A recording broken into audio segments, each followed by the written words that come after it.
No século XIX, em pleno coração da Nova Inglaterra, nos Estados Unidos, uma onda de medo assolou comunidades rurais. Não se tratava de ataques de lobos, de assaltos ou de guerras, mas sim de algo muito mais misterioso e aterrorizante. O medo de vampiros. Isso aconteceu em uma época em que o mundo ainda não entendia completamente as doenças. A medicina era limitada, e epidemias eram interpretadas como sinais de maldições ou forças sobrenaturais. Foi nesse contexto que nasceu a lenda do chamado Vampiro de New England, uma história que até hoje causa arrepios. A doença que aterrorizava as famílias era a tuberculose. Na época, ela era conhecida como consunção, porque literalmente parecia consumir a vida das pessoas. Os sintomas eram tosse com sangue, emagrecimento extremo, fraqueza e um olhar perdido que parecia trazer a morte aos poucos. Como a ciência não tinha respostas, o imaginário popular buscava explicações em mitos. Para os moradores da região, não era apenas uma doença, era obra de vampiros. Eles acreditavam que quando alguém morria de tuberculose, seu espírito poderia retornar do túmulo para sugar a vida dos familiares que ainda estavam vivos. O caso mais famoso dessa crença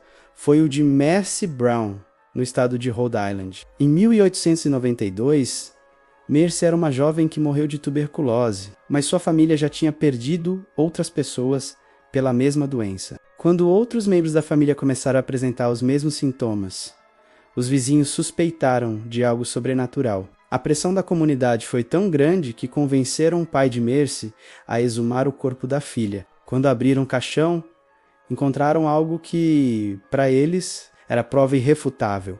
O corpo de Mercy estava surpreendentemente preservado, com sangue líquido ainda presente em alguns órgãos. Hoje sabemos que isso se deve às baixas temperaturas do inverno, que retardaram a decomposição, mas para aquelas pessoas era o sinal claro de que Mercy tinha se tornado um vampiro. O corpo foi mutilado, o coração e o fígado foram retirados e queimados, e as cinzas foram misturadas em uma bebida que foi dada ao irmão de Mercy, que ainda estava vivo. O ritual, acreditavam, quebraria a maldição e salvaria sua vida. Infelizmente, o rapaz morreu pouco tempo depois, vítima da tuberculose. Esse episódio não foi isolado. Ao longo do século XIX, várias comunidades da Nova Inglaterra realizaram exumações semelhantes. Corpos eram desenterrados, queimados ou revirados, na esperança de deter o avanço da doença. Documentos históricos relatam que famílias inteiras foram estigmatizadas como amaldiçoadas. Em muitos cemitérios da região, há registros de covas mexidas,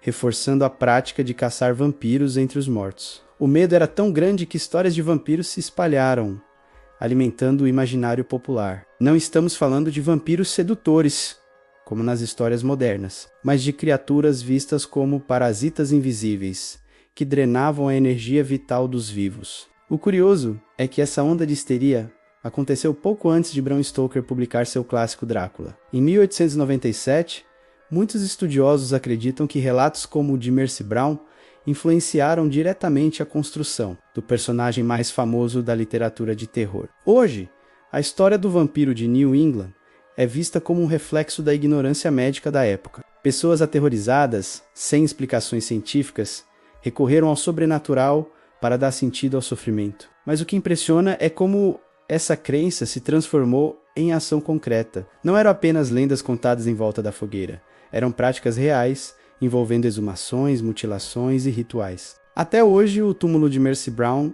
é visitado por curiosos, historiadores e até fãs de histórias de terror. Ele se tornou um símbolo de como o medo pode moldar a realidade de uma comunidade inteira. Essa história nos lembra de algo assustador. Quando o medo domina, as pessoas são capazes de fazer coisas inimagináveis.